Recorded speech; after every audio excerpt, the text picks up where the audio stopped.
Meeting underway. This is meeting number 29 of the Planning and Housing Committee. We'd like to acknowledge that Ottawa is located on the unceded and never surrendered territory of the Algonquin Anishinaabe Nation, whose culture and presence have nurtured and continue to nurture this land. Clerk or committee coordinator, may I get a roll call, please? Councillor Brockington. Here. Councillor Curry. Councillor Dudas. I'm here. Councillor Johnson. Here. Councillor Kavanaugh. Present. Councillor Kelly. Present. Councillor Kitts. Here. Councillor Lowe. Present. Councillor Tierney. Councillor Troster. Here. Vice Chair Gower. Here. Chair, you have quorum. Thank you very much. This is a public meeting to consider the proposed comprehensive official plan and zoning bylaw amendments listed as items 5.1 to 5.6 on today's agenda. For the items just mentioned, only those who make oral submissions today or written submissions before the amendments are adopted may appeal the matter to the Ontario Land Tribunal. In addition, the applicant may appeal the matter to the Ontario Land Tribunal if council does not adopt an amendment within 90 days of receipt of the application for a zoning bylaw amendment and 120 days for an official plan amendment to submit written comments on these amendments prior to their consideration by City Council on June 26, 2024. Please email or call the committee or council coordinator. Are there any declarations of interest? Nope. Are the minutes of our meeting number 28, Wednesday, May 22nd, 2024 confirmed? Thank you. We've received a response to inquiry for giving property taxes for nonprofit housing providers.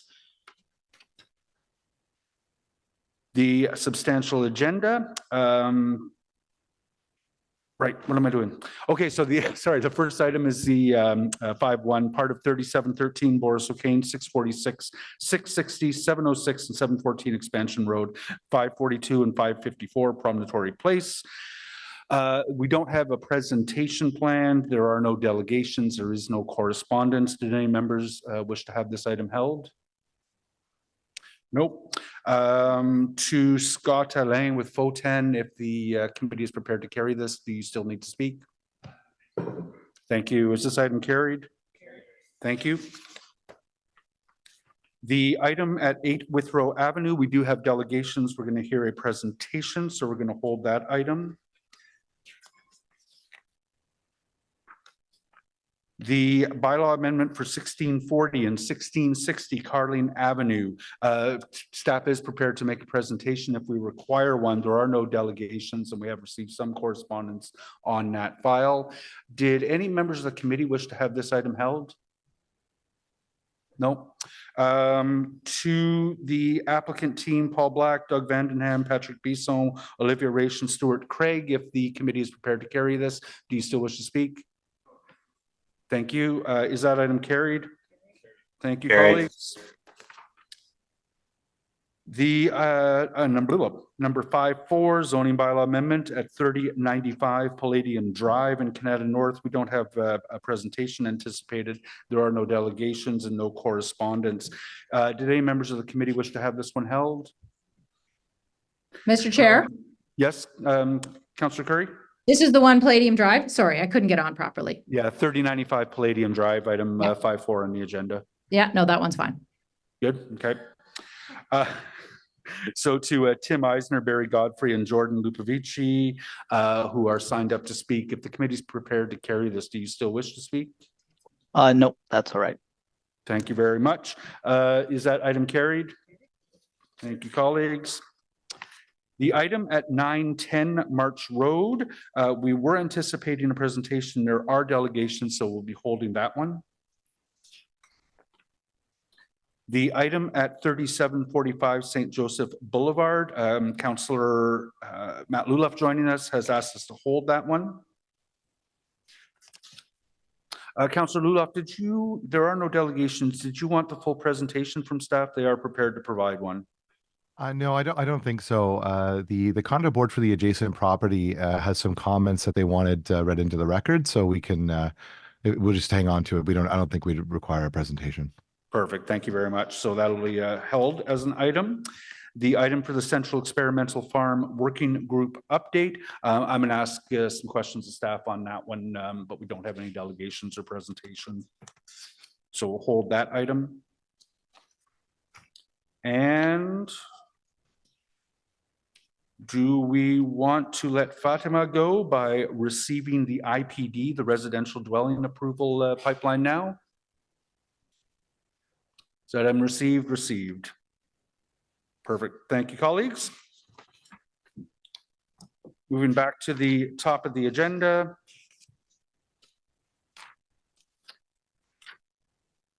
The zoning bylaw amendment for 8 Withrow Avenue.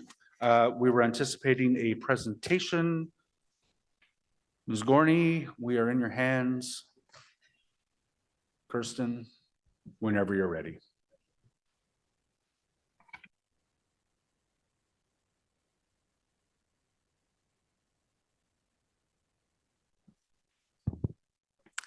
Hello, I'm Claire Gorney. I'm the file lead on this application.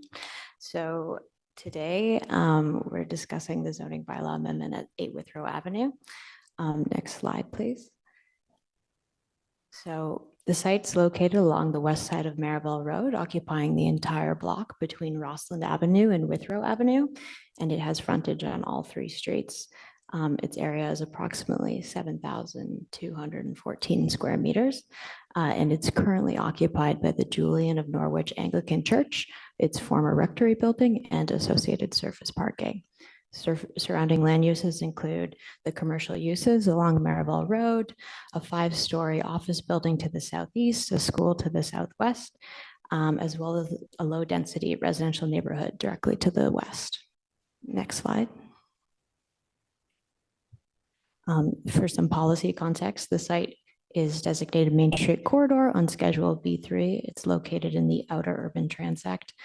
This designation permits mid to high-rise development and is where its appropriate transition can be provided to abutting low-rise areas. It's also subject to the Maribel Road area-specific policies, which provides direction to support the enhancement of the public realm in this area. Next slide. So the proposal today is for an 8-story mixed-use building along the Maribel Road frontage, which contains 57 residential units, as well as some ground floor place of worship uses to support the ongoing function of the church use on the site.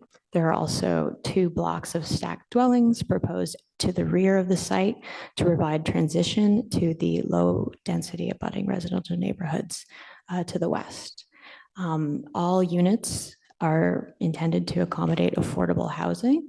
The applicant has entered into a contribution agreement with the city's housing services branch, and this project is considered a high social impact project. In terms of the parking strategy, there are 72 motor vehicle parking spaces proposed, and they are to be located in various places throughout the site, including a surface parking lot accessed off of Rossland and a surface parking lot accessed from Withrow Avenue. There's also intended to be some parking between the stacked dwellings and the Rossland and Withrow right-of-ways, which did require some zoning relief, but they will function similar to a driveway. There's also 84 bicycle parking spaces proposed to support any parking reductions. Next slide. This is just a rendering of the mixed-use mid-rise building along Maribel. As you can see, there's low visibility of those stacked dwellings to the south. Next slide.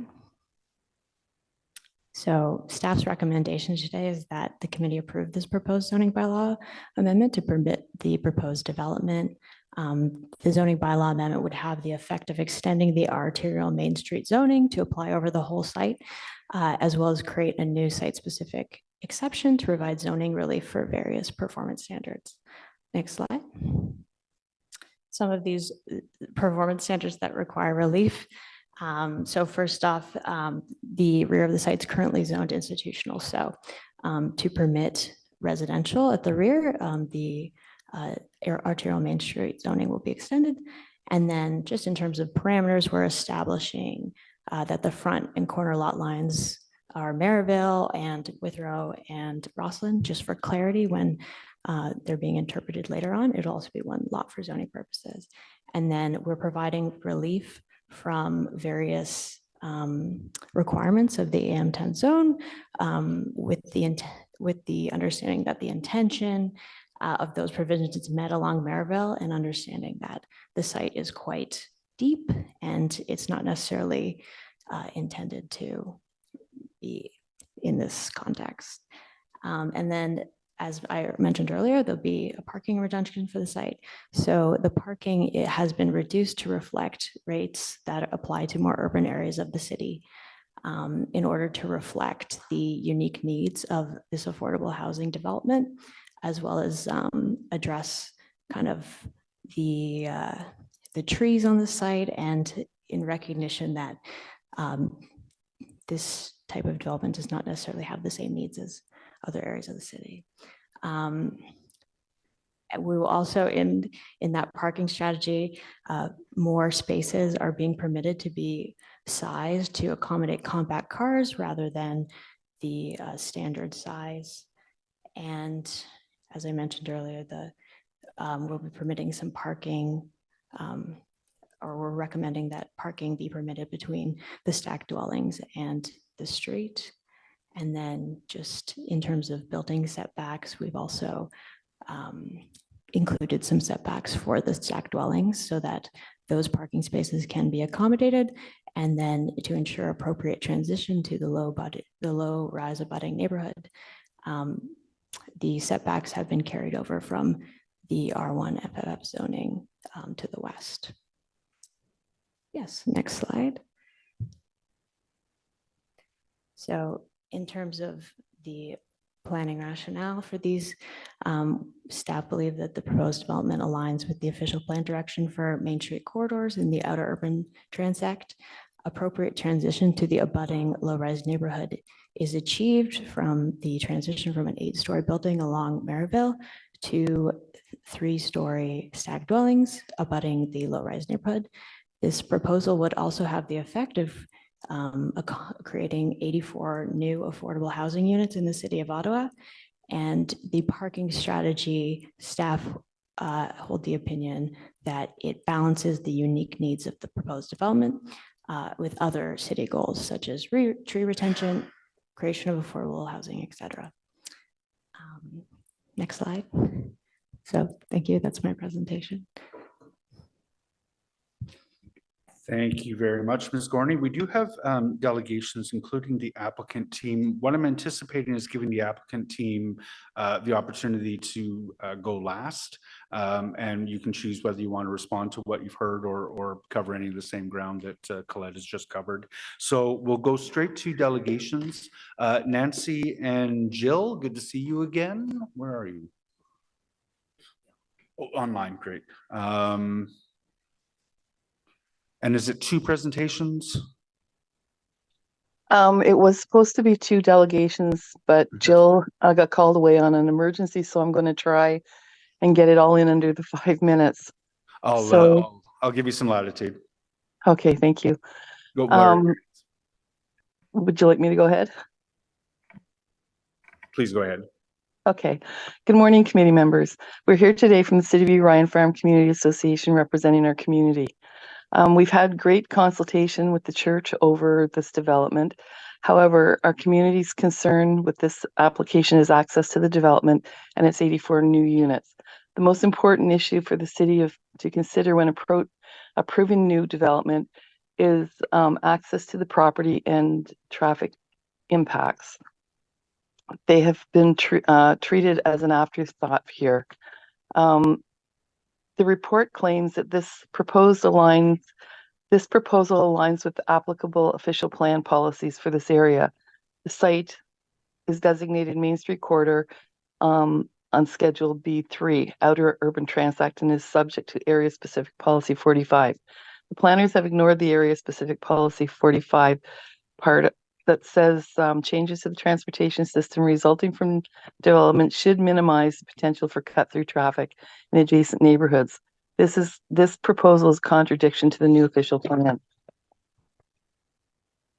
We have, in earlier reports, indications were that no dividing median would be constructed due to the effects it would have on the surrounding commercial businesses and the community to the west. Our problem is not with the development per se, but with the median in the middle of Marable Road, which is going to have an effect on this development. And we know that it's with 1545 Marable Road that this was put through, but it's also in the traffic reports for 8 Withrow, 7 Rossland. The city's report comments to our submission were that the road modifications approved for the median on Marable Road is associated with development at 1545 Marable Road and is not being approved through this application. We maintain that these road modifications are an integral part of this development as the main entrance and parking is on the Rossland Avenue side of and should be considered. So the biggest part of the parking, as we understand, is coming in off of the Rossland side. Planner adds that detailed access design, new road infrastructure will be reviewed further through a site plan control application. We've asked whether the affected communities will have an opportunity to comment on the application, but we have not received a reply. So that's why we're here today. If we'd received that reply, we might have saved it for that.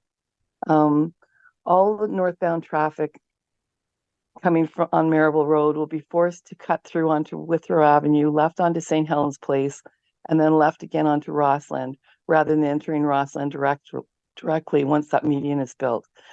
These proposals will divert traffic into the City View community and will increase the cut-through traffic in an area that lacks sidewalks, curbs, proper infrastructure, and we have an antiquated 1950s ditch system here.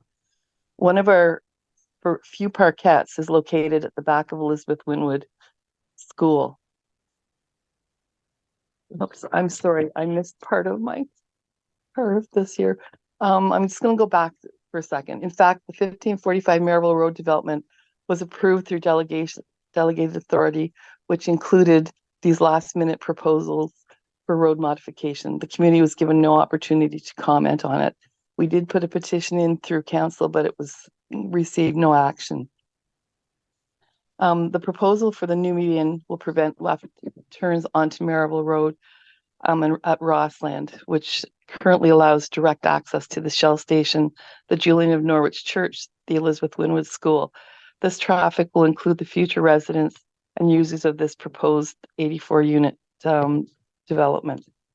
The city has advised us that discussions with the City of Ottawa as part of this Julian of Norwich development and the adjacent 1545 Marable Road development have come to an understanding that a right-in, right-out type of access is proposed for Rossland Avenue. Okay, so all of the northbound traffic will be forced to cut through Withrow. These proposals will divert traffic into the City View community and will increase the cut-through traffic, as I said earlier. One of our few parkettes is located at the back of Elizabeth Winwood School, and many parents, children, and dogs travel along St. Helens en route to the park. With this proposed increase in traffic, the lack of sidewalks in our ditches, and decaying roads, this will create many safety concerns in the area. We anticipate that the installation of this proposed median will create chaos and major traffic and safety issues, not only for this Julian of Norwich Church development, the imaging center customers and patrons, and the Shell station, but for all traffic on Marable Road and into the surrounding communities. The full downstream impacts of these traffic changes has not been properly assessed and substantially addressed. Safety, the city maintains that the client entering the property at 1545 Marable Road from the north can perform U-turns at Marable and Meadowlands, and those exiting can perform U-turns at Baseline and Clyde. So it would be the opposite for the church side. Yet in the city's most collisions in Ottawa by intersections, those are two of the highest rated.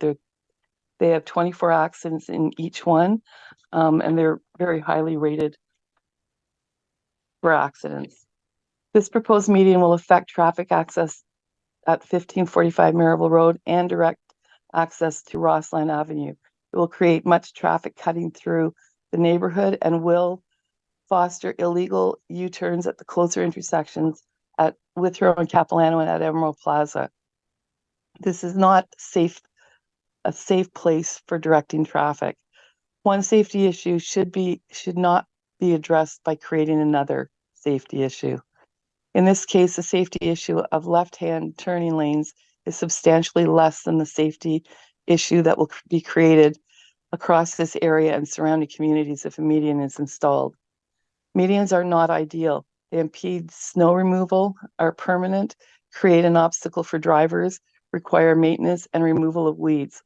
On newer planned roads, Stittsville, Main Street, Robertson Road, and Bell's Corners, medians have been eliminated in favor of center two-way left turn lanes to ensure in and out access to all businesses without affecting local residential communities. We've been told that these two-way left turn lanes are no longer a thing, that they won't be put in anywhere in the city. We're not sure about that. Most locations along Maribel Road and Clyde Avenue also have similar two-way turn lanes. This intersection at Rossland should have an extended double left-hand turn lane. Another option to be considered is a traffic light at Rossland and 1545 Maribel Road. In light of the extensive development planned for this area, 17 sites, the city must do an extensive traffic study cumulatively for these new developments in order to properly assess the appropriateness of any traffic modifications and before rushing into them. I'm sorry we've brought this up many times, but it's very important to our community because it's going to force traffic into an area that's already not safe. And that's our presentation for today. Thank you very much for giving me the extra time. Thank you very much, Nancy. And members have received those comments as a letter to I believe all of us in the pre-meeting submissions. Councillor Johnson. Yeah, thank you very much, Nancy, for coming and for offering your delegation today. And I know that your comments have been received through a written submission as well that our committee colleagues can take a look at. And I just wanted to reassure you that I will be asking staff to expand on how they interpret the area specific policy 45 for Merivale Road within the official plan, because I do believe it's causing some conflict within, our interpretations and the city. So just to let you know, I will be asking that later. Thank you. Thank you, Councillor Johnson. Do any other members have questions for Ms. Wilson? I don't see any. Nancy, thank you for your presentation today. We'll move there. Oh, sorry. For the applicants, if you have you have 5 minutes to make a presentation if you wish.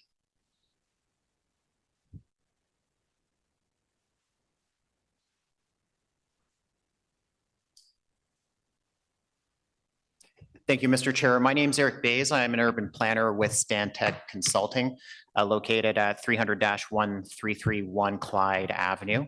I'm just want to follow up on some of the transportation related comments here. Full disclaimer, I'm not a transportation engineer. I did review the reports as part of this. The discussion about median or no median at the Rossland intersection has been something that's come up through this, and it was really prompted, and it's still really something that came up as part of a TIA for another development on the east side of Rossland. The recommendation for a right-in, right-out is based on the distance from the Withrow Avenue intersection, which is a fully signalized intersection, to the Rossland Avenue intersection, which is about 60 meters. That's generally what is triggering this discussion. There actually is already a concrete, I don't know whether I'd necessarily call it a barrier at this point. It's hard to tell from looking at it whether the reason why you can easily drive over it to make a left turn into Rossland is because it was designed as a mountable curb, or just so much time has passed that we've paved 20 centimeters up to the top of that curb. But it was a safety recommendation that was put forward as part of the other TIA. In terms of discussion of cut through traffic, I think it's important to clarify what is and what is not cut through traffic. Cut through traffic is generally something that is a pass through a neighborhood to get to another destination, which is not that neighborhood. This type of example is, in my opinion, not considered cut through traffic. Certainly people would be taking Withrow to get to the parking area on Roslyn, but that is in this actual neighborhood. As we mentioned, there are 72 parking spaces. There's 84 units proposed. We're right next to Maryville Road. We've got frequent bus transit from multiple routes that are there as well.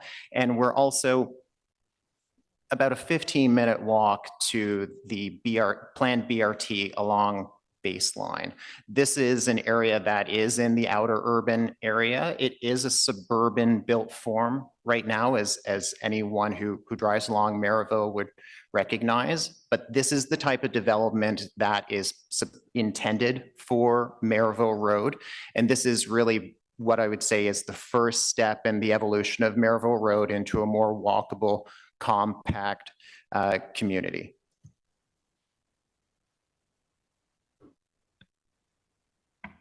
Sorry. Thank you very much for those comments.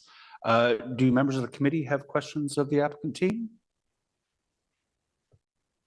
Go ahead. Hi, thanks for being here. I couldn't notice that Suzanne is here for Multi-Faith Housing Initiative. Is the intention for this to be a Multi-Faith Housing Initiative project? Here, turn on your.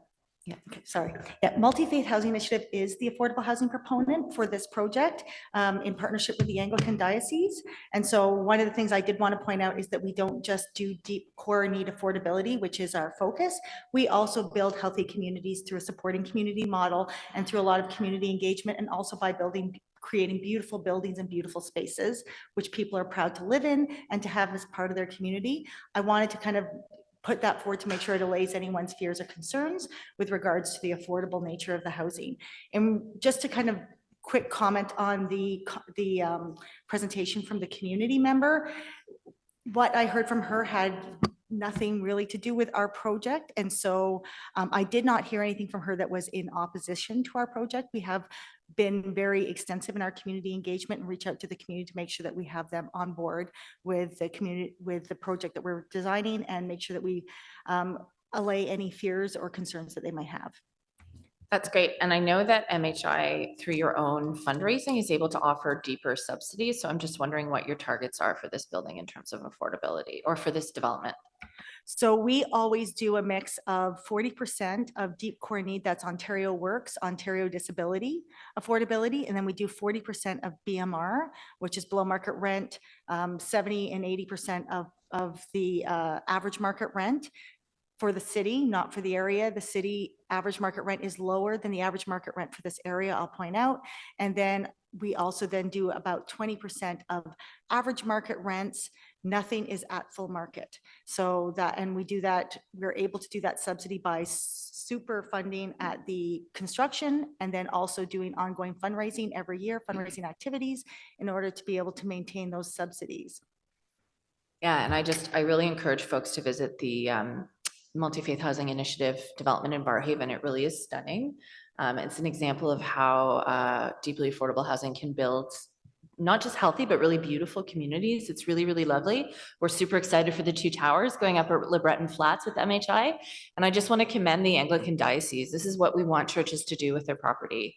Please develop it into affordable housing. It's really a win-win for the community. And I'm really, really excited to hear that MHI is the affordable housing proponent in this scenario, because I know you all do a really great job. So thank you so much. Thank you. Thank you, Mr. Chair. Nice to see you here, and I'll acknowledge Joel in the back as well from the Anglican Diocese who's here today. So yes, taking a tremendous amount of leadership, but specifically to this development, I'd love to understand the community space aspect of what you're proposing, because one of the assets that this church brought in the past was a large gymnasium that offered a lot of hosting for the community. So are these aspects of this that you're intending to preserve through this development? Yeah, we do intend to have a large community room, and we will be activating it in the same way we do at Barrhaven, and that we have all sorts of activities that go out throughout the year, movie nights, barbecues, we'll have community gardens, like all of that stuff. And when we do those events, we always reach out to the community, invite them in, because we want to break down any barriers that might exist in anyone's minds between us and make sure that we don't become a little enclave. So we have designed community space in here. I don't think it's quite as big in square footage. You would know that. But it is to our needs based on the development at Barrhaven, and Barrhaven is 98 units. So this is a bit smaller than Barrhaven, and based on that, I know that what we have here is going to meet all of our needs to ensure that we have a very healthy, active community life. Thank you. I really wanted to highlight that because often for affordable housing providers, they're put in a position to perhaps reduce their community space because there's no revenue directly associated with that to offset their costs. But within these proposed developments, you are preserving that community, which creates that integration opportunity. Certainly in our wards, in my ward, we're seeing a lot of younger families dying for programming. There is a dearth of green space in the area. So to be able to have a community space preserved on site is tremendous. I was also hoping that you could comment on some of the work that you did as you were trying to negotiate between trees and parking on site, because I understand that that was something that you'd been working through. I can speak that very, very briefly, and then I would send it over to Eric. But I do know there was a tree or two trees on this that were like over 100-year-old oaks. And I have to say that we twisted ourselves into pretzels in order to preserve those trees. We kind of targeted those trees. These trees were important to the community. The community had already approached us through several different venues saying how important those trees were to them. And so if you look at the design that was presented to you earlier, you will see that we literally created the design around those trees. Through you, Mr. Chair, I can also confirm to the pretzel-like endeavors and the multiple concepts that we tried to work through, trying to figure out how do we balance basically housing, parking, and trees on this site, recognizing that we're not in a position to change the amount of housing. So how do we try and make sure that we're providing the parking that is expected from the city, while also trying to retain trees that are both valuable to the actual congregation, as well as are just an asset to the city at large. This concept came through quite a bit of work, and I think we found the best balance that we can between those two features. Under the current zoning, if we weren't requesting the changes to the parking rate, we would require, I don't recall the number right off the top of my head, but we're asking for 72 parking spaces. Zoning, I believe, would require 120. So this is one of the challenges that we've run into, particularly because of the eye-watering cost of also trying to house cars through things like underground parking or covered parking.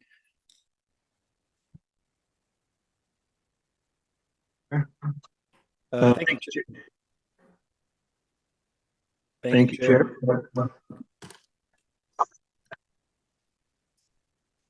Thank you, Chair. Hello. I think there may be some interest from committee members to see a reenactment of this pretzel twisting, but I'll put that aside for a while. So I'm not a Planning and Housing Committee member. I'm here to listen in on another agenda item, but I'm also the neighboring councillor. Councillor Johnson is the councillor for your ward, but I'm on the other side of Merivale. So I certainly have an interest in and an appreciation of this project. Essentially, I'm very grateful and not just of you, but of the church for inviting this kind of development to Ward 8, bordering Ward 9. I'm sure you're quite aware that there's a Merivale secondary plan in which your project, I feel, will be fitting in quite nicely. I am so appreciative of the kind of community-focused development that you're leading. I was grateful to hear about the parking reform that you're advancing, not just with setting lower targets for parking numbers, but the parking spaces for smaller compact sized vehicles. You know your market, you're creating parking for them, and that will serve us as well. And I'm just to reconvey my enthusiasm, right across the street from where you will be having your site, there's going to be a new Salle house site, 56 supportive housing units there, right across the street. So this is a lovely corner that you are helping to, a lovely intersection that you're helping to develop in suburban Ottawa, in an area that hasn't had this kind of development. So I know that Councillor Johnson shares my enthusiasm. Welcome to the neighborhood. Thank you. Councillor Kavanaugh. Yeah, just quickly, thanks, Chair. I just wanted to say thank you for this work, and I think it's a great step forward. It's exactly what we need. These smaller projects are very helpful for the affordable housing market. As you know, I'm with Ottawa Community Housing, and but we need this type of development, and appreciate it and hope to see more. And thank you for your work. It's a great, the Maryvale Road is something that needs help, and this is a start to make it more livable and walkable. So just wanted to say thank you for that. Thank you, Councillor Kavanaugh. I don't see any questions for the applicant team. Thank you very much for your presentation today. And we'll move into Councillor questions of staff, starting with Councillor Johnson. Thank you very much, Mr. Chair. So as I mentioned, I'd love for staff to comment on the area specific policy 45 that's being referenced from the official plan and continues to be referenced as we're trying to negotiate traffic and transportation options through this area. Can you help us to understand what it means and what it doesn't mean when it comes to approving planning applications?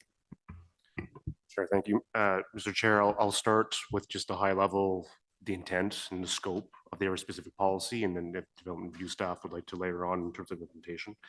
Area specific policy 45 is a large area. It's not just a site specific area such as 8 Withrow. So there are a variety of contexts that could be applicable to the policies or not. Generally, it's meant to guide development for future implementation and other forms of applications, most notably site plan. It's not meant to be conditions for approval for these types of applications. And just to give an example of some of the scope of the policy, talks about streetscaping and landscaping elements to define the main streets and districts, right? So a district could be a site that we know along Maryville, such as, for example, the Toys R Us site that we refer to colloquially. It also speaks to connections to adjacent neighborhoods through opportunities for active transportation where possible. Talks about having shared access for vehicles in between sites with the goal to reduce travel back onto Maryville to get from one site to the next. You can just go internal between the two sites. So it really speaks to providing some strengthening of what a main street boundary looks like and a district, and try to reduce the traffic off of Maryville and internally, and then provide some connections to the adjacent neighborhoods. Normally through a more, an application that's closer to, let's say, building permits than what's before committee today. Okay, thank you. That's very helpful, because I would suggest that probably both myself and Councillor Devine are excited to see this policy in the official plan as it relates to the secondary plan and as it relates to a future vision for Maryville. But often when we're looking at these newest, the who goes first in some of these intensification projects, it can feel a little bit like the chicken or the egg, right? Where you want to have everything in place before you welcome the density. And unfortunately, that's just often not the case. We can't afford to do it as a city, and we need to have some of these proposals be approved and to be celebrated for what they can offer in terms of opportunity. I know in College Ward, you know, I was recently at an AGM for another neighborhood who's concerned about the 100 Constellation purchase and whether or not we can retain some of that surface parking because of the added pressure on that neighborhood because of the developments and people needing cars. But again, we cannot afford to retain land that is valuable for other uses, both ethically and financially, for cars. And this is the transformation that's upon us. It is uncomfortable, We are not always, holding hands and singing happy songs about it. I understand that, but it is unfortunately, the change is hard for the best of us. And so we're welcoming in this change on Maryvale Road with what I think is a very ambitious project, both for, the future of College Ward, the future of our neighborhood there, the revitalization of our neighborhood there, welcoming new families in that would never be able to access all of the services and amenities that we call, precious to our life. So I am thrilled that this is the one to go first and to break that mold. And I hope that we can see more inventive and creative projects that serve community needs in the future for Maryvale. So thank you again for doing all your work to get this right. Thank you, Councillor Johnson. I don't see any other questions from members or councillors of staff. One once going twice. Is this item carried?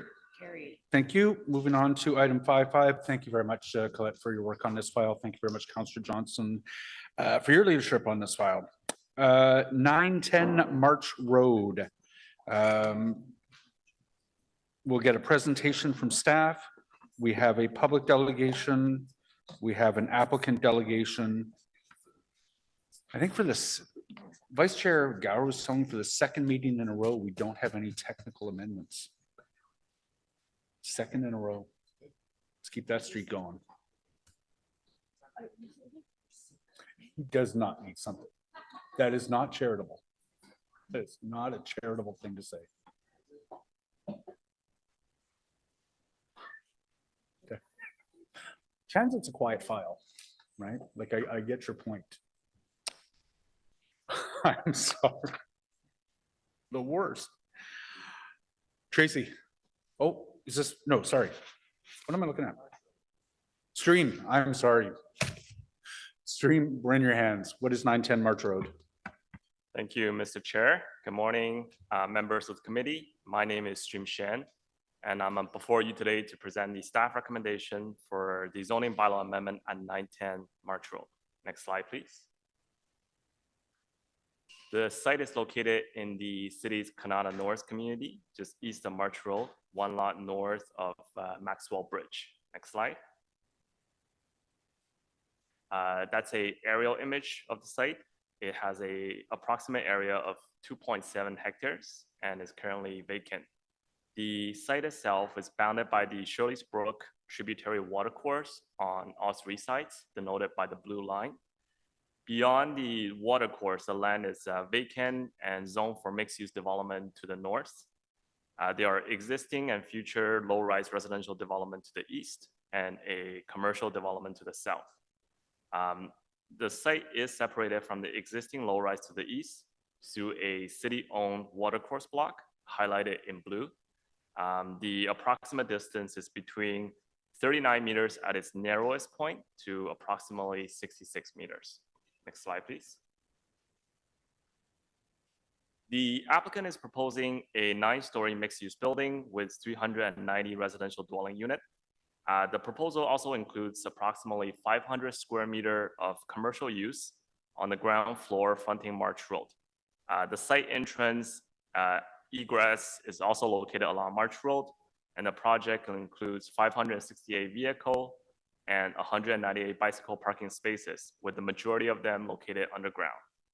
The building is designed with its highest portion located along March Road and have several step down as it moves towards the east, closer to the existing residential homes to a height between 4 to 7 stories. You can see an illustration of the southern elevation, which showcase some of the step down in the building. The nearest residential lot is approximately 55 meters to the nearest point of the building, so including the tributary and additional setback. Next slide, please. Within the city's official plan, the site is within the suburban transect and designated as a Main Street corridor. The suburban transect recognized a suburban pattern of built form and site design while supporting an evolution towards 15-minute communities. The Main Street corridor permits building height ranging from mid to high rise, subject to appropriate transition. Next slide. The applicant is proposing to rezone the land from development reserve and rural countryside zone to a general mixed-use zone subject to an exception with a maximum height of 32 meters to accommodate the 9-story building. The applicant is also proposing to rezone the Shirley's Brook tributary to an environmental protection zone to protect the watercourse and its required setback. Next slide, please. So staff is recommending approval of the zoning bylaw amendment application because it conforms to the city's official plan policies. It provides adequate transition from existing communities to generous setback and building step downs. It promotes the continued evolution towards 15-minute community by providing a mix of uses, including commercial at the ground floor. It enhances the environmental protection for the watercourse, and it represents good planning. And that concludes my presentation. Happy to answer any questions. Thank you very much, Mr. Shen. Nous avons une délégation publique, Monsieur Marcel Boivin. Je crois qu'il est en ligne. Monsieur Boivin. Hi, good morning. Good morning. Whenever you're ready, sir. Okay, so I've submitted a number of comments to be considered. Most of them have not gone anywhere. I'm just going to highlight two points that I want to talk about. One is the traffic on March Road, and the site and the access to the site. Once the apartment buildings are built, I would say that 95% of the vehicles exiting the property and going onto March Road will be trying to turn left. March Road is an extremely busy road. Trying to make that turn is going to be very dangerous. And eventually down the road, when we get the BRT, it's going to be forcing the property to be right turn in and right turn out. So therefore, all the residents, the customers to the commercials are all going to have to turn right to exit and are going to have to find somewhere to do a U-turn to get back to going left, because everybody's going to want to go left because left is where everything is. Gas stations, banks, shopping, grocery stores, restaurants, everything is to the left. So there's nothing to the right other than Dunrobin, Constance Bay, et cetera, et cetera. So I just don't understand why we would want to build this on this particular site, giving that restriction. As part of the target audience of Lapine Apartments, I would not choose to live there if I had to make a left-hand turn onto the busy March Road where there's going to be opportunities for numerous collisions, et cetera, et cetera. And having to go right and find a U-turn, that's just not doable. So anyhow, the transportation planners have recognized that and have basically said, you know what, once this is all built and said and done, we'll spend 5 years monitoring and then we'll try to figure out what's going to happen down the road. So let's just push that off. The other point I wanted to raise was the fact that we're going with 9 stories. March is a corridor. I get it, 9 stories at the front, don't have an issue with that. The official plan does provide that there should be a transition to the low-rise neighboring community. And that is where I have the problem. When the planner suggests that there's an adequate transition, the back of that property that faces the community where it's single-family homes, the single-family homes on Windance that are furthest from the property are facing 4 floors. Okay, the homes on Windance that are closest to the property are actually facing 8 floors. I don't understand how that's considered to be an adequate transition. I think all along the back, facing that community of single-family homes, it should be 4 floors right all the way across the back. And then the setbacks should be further than that so that we don't have 7 floors and 8 floors. To me, it's a simple fix. You lose a few apartments and you take care of that issue. Everyone's treated fairly. The community is respected. It's all low rise. It provides for a transition as the official plan requests. It doesn't say partial transition. It says transition. So I think it's an easy fix. And if you need the apartments, you need the numbers of apartments, then do 10 floors on March Road. I think that's doable. I don't see how you can justify this and say, this is great for the community. This will enhance the value of the properties in the neighborhood when we're going to be facing 8 floors at our back window. That just doesn't seem to be an adequate and appropriate transition. So my neighbors to the left of me, they're going to have 4 floors. They're further away. I'm right in front of this with a couple of other neighbors. I'm going to look at 8. And that's just the way it's going to be because no one's going to care. So there you go. That's my time. Ms. Boivin, thank you very much. There are some questions for you, the first of which will come from Councillor Curry. Thank you so much, Marcel. Thanks for coming to the consultation nights and for the emails back and forth. You are 100% right. And I see Councillor Kelly is going to say a few things as well, but the situation on March Road is a big problem. Like, people are only going to go right, despite people who would maybe want to go to the Carp Farmers Market and Dunrobin and Kinburn and Carp. Councillor Kelly, we do love all of the areas in your ward. It's just that for the majority of time, people will be turning left out of there, not right. Did I get my left and rights right? You left. And so I hear you. So planners have said, you know, traffic's going to look at it in 5 years.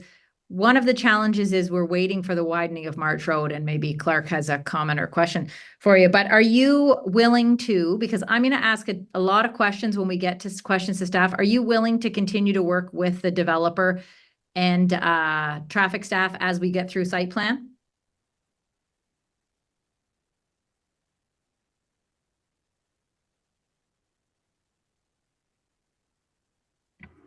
You may be on mute, Mr. Boivin. You're asking me if I would like to continue to work?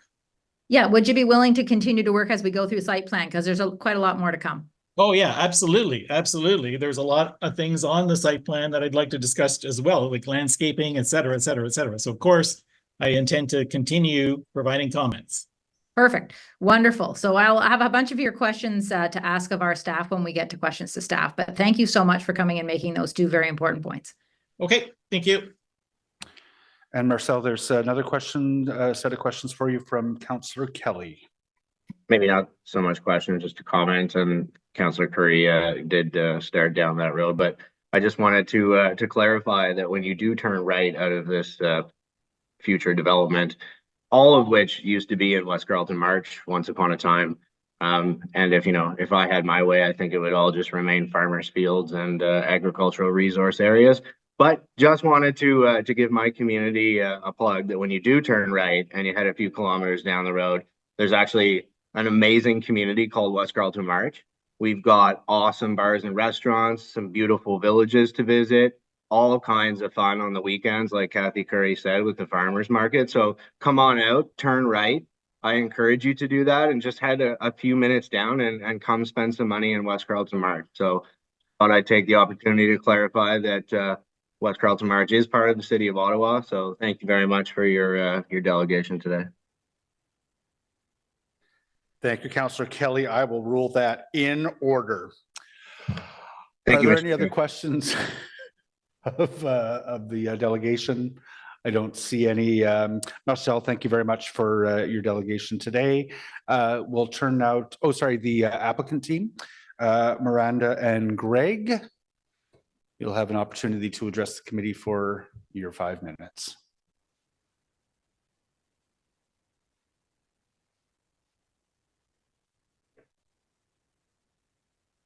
Good morning, Mr. Chair. For the record, my name is Greg Winters. I'm a director and planner at Novatech, and I'm here with my colleague Miranda Virginella, who's a planner at Novatech.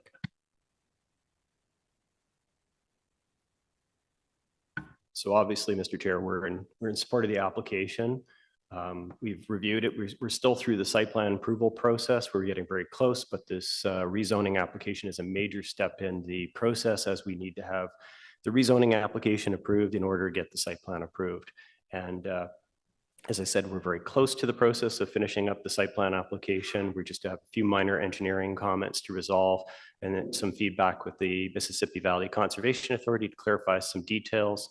We're well underway with our overall benefit permit as well with the Ministry of Environment and Conservation of Parks with respect to the Blandings habitat. So we're very close to the goal line and we're very excited to see this project approved and proceeding. Thank you. Thanks, Chair. I just want to go over a few things. So the number of units in this development is 590. Is that correct? 390. 390, pardon me. Okay. And the number of parking spots provided? 568. 568 spots for 390 units. There's also commercial on the ground floor. So there's So break approximately. that down for me then. Okay. Just pulling up my notes.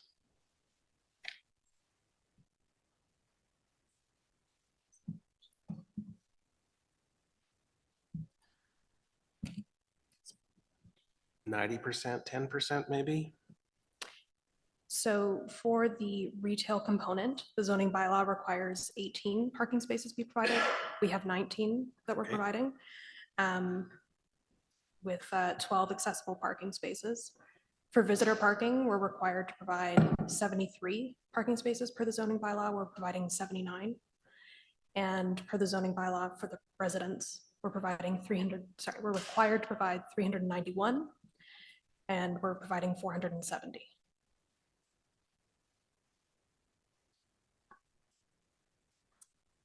Okay, that's a lot of parking. What is the northern boundary of the future BRT that has recently been announced? So, Mr. Chair, through the chair, the BRT was extended through an Environmental Assessment Act process that we went through in 2016 that was part of the Canada North Urban Expansion Area.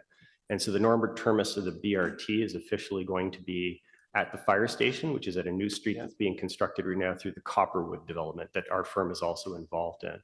Now, the BRT is wholly dependent, obviously, on the Transportation Master Plan and the funding process that goes through with that to make sure that it's within the affordable window. So at this current stage, the 2013 Transportation Master Plan, as I understand it, only brings the BRT up to, for the affordable limit, within Solant Drive, which is down in the Canada North Business Park. But we're hoping that through the current TMP update process is that what you're going to see is a list of projects that bring that forward. Back in 2016, when we left off with city staff in the 2013 TMP, there was an understanding that there was going to be, this is a new urban expansion area that was expanding rapidly. BRT was going to form a backbone of that process, and that it would be a priority project at the next time the Transportation Master Plan was going to be brought forward. At the time, in fact, we scored only just slightly below the cutoff window to make it an affordable project, to bring it up to our access point. But again, we had some confirmation from John Moser. There was some assurances that it would be at the top of the pile. So we're really hoping that's going to happen again. Fair enough. I appreciate that. I'm going to follow up with staff when we get to questions for staff. Do you have concerns with your future residents' ability to get safely out of the development to turn southbound on March Road? No, I don't, through the chair. What you're seeing is an interim condition on the site. You know, we recognize that March Road is a traffic issue in the morning coming in. And this is one of the reasons that we're hoping that the BRT is going to be expanded. And it's also with the Transportation Master Plan that March Road will also be upgraded. There's in the 2016 community design plan that was done for Canada North, there was a Transportation Master Plan that had developed a concept that would show an interim condition of the March Road that would be widened to 4 lanes. So the BRT that would be ultimately be constructed in the future, those 2 lanes would be constructed right away and would serve as the southbound lanes. There would be 2 lanes on the east side that would be, or the current lanes today, that would be upgraded to a full urban standard. At that time, we're expecting that some improvement to the traffic situation will happen. In concert with that, there is the intersection that's immediately north, which is part of the Brazil subdivision, and the Minto subdivision, which is Briarbrook, as I understand it.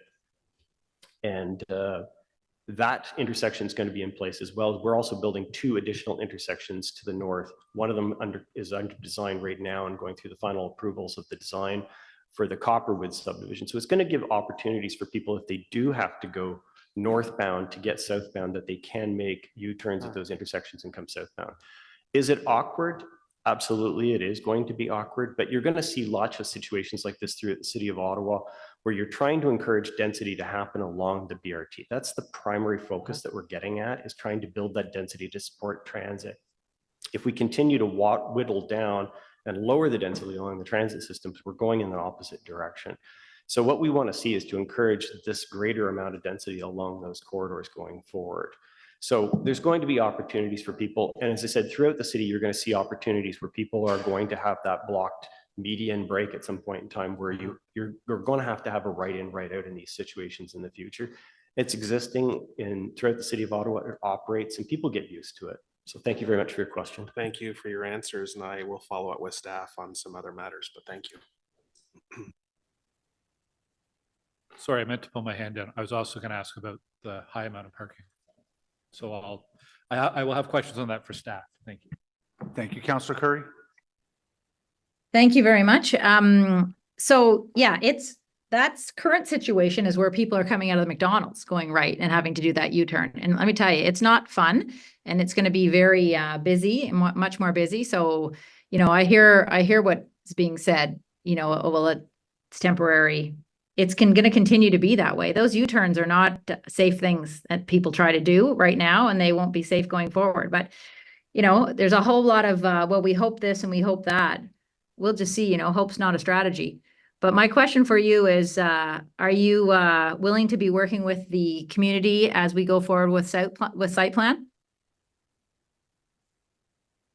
Through the chair, I was just wondering if I could get that question clarified as to what we were going to work with the community on going forward. Well, say, for example, if you look at the building at March and Tarrant, Lalit Agarwal had a person designated during site plan to work with the nearby community. And they met with them many times and went over a number of things, including where there were privacy issues or challenges with the construction. And, you know, there was always someone they could speak to all the time whenever there were issues. Through the chair, absolutely. We'll be willing to work with the community going forward on the final stages of the site plan approval. And if necessary, we can set up another meeting with them to discuss some of their concerns. But we're anticipating that the design is supported by staff at this point in time, and we're going to be proceeding with the construction. And certainly we'll have, as we go into the construction process, we can talk about mitigation and talk about, you know, activity and stuff. Our client, Lapine Developments, is quite active in dealing with community associations, to be fully willing to meet with them. Thank you for that. And I would concur. Lapine builds beautiful buildings and they work really, really well with the community. So I just wanted to make sure that that was clear. I didn't doubt that your answer would be yes. The other thing I would ask is that the resident asked, is it possible to change at all to have the higher number of buildings, knowing that we could have 40 stories really in a corridor at the front, close to March Road, as opposed to the back? Is that possible at this stage at all, to flip it? Through the chair, it'd be very difficult to flip it at this stage. We've undertaken quite a number of extensive changes to the building architecture. The building design plans have been advanced through the building process at the building department. So it'd be an onerous exercise to undertake changes at this point in time. And to be honest, I'm not sure that it would benefit anybody at the end of the day. When we're looking at situations like this with setbacks, I think Lapine in their design with Neuf Architects has done an admirable job on creating some transition to the neighboring properties. In addition to the given fact that we are separated from their property from our building by about 55 meters due to the nature of the existing corridor. So I think the separation is adequate and it's good planning with what we've accomplished. Thank you. Just one last question. So in terms of site plan, in terms of the landscaping that would potentially be able to even offer more of a buffer, that would be something you'd be discussing if we had another meeting with the community. Through the chair, it's actually something that we're ongoing having discussions with the Conservation Authority as well, because we have to replant a portion of that corridor as part of our overall benefit permit. There's an extensive landscaping plan that's been produced. And in addition, if you've driven by, and I know you have driven by many of the Lapine sites, they do an extensive amount of additional landscaping well beyond the minimum requirements of the City of Ottawa. So we can take that into consideration as well. Thank you. Thank you very much. I agree. I mean, honestly, we're very, very excited to have Lapine build another building there. It's going to be gorgeous. They're definitely my biggest concern at this moment, I think, is going to be that traffic situation. But we'll have further conversations. Anyway, thanks a lot. Thanks, Chair. My colleague there covered most of what I wanted to say about the working with the Conservation Authority to perhaps plant more trees in that corridor as a buffer. Perhaps more of a suggestion, maybe a question. When these renderings, there was a rendering of the elevation as viewed from the south, I think, that was provided in Stream's presentation there. I think something that might help would be something similar, but viewed from the east, like as if it was somebody in one of those backyards on Wind Dance Crescent. It's just a thought for you there. But I'll also add that coming back from the north, coming back from Councillor Kelly's ward, left turn, there might also be some traffic concerns there. Just so we don't forget about West Carlton March. Thank you. Are there any other questions for the applicant team from members, councillors? I don't see any.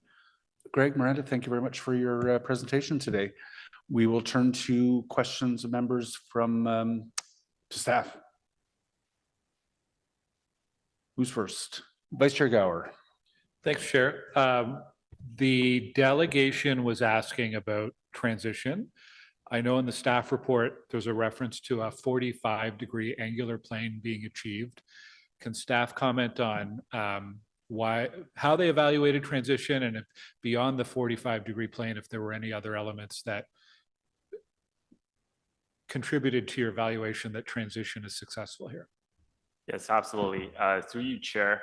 So first of all, the building has a unique natural feature, which is separating the existing homes from the proposed development.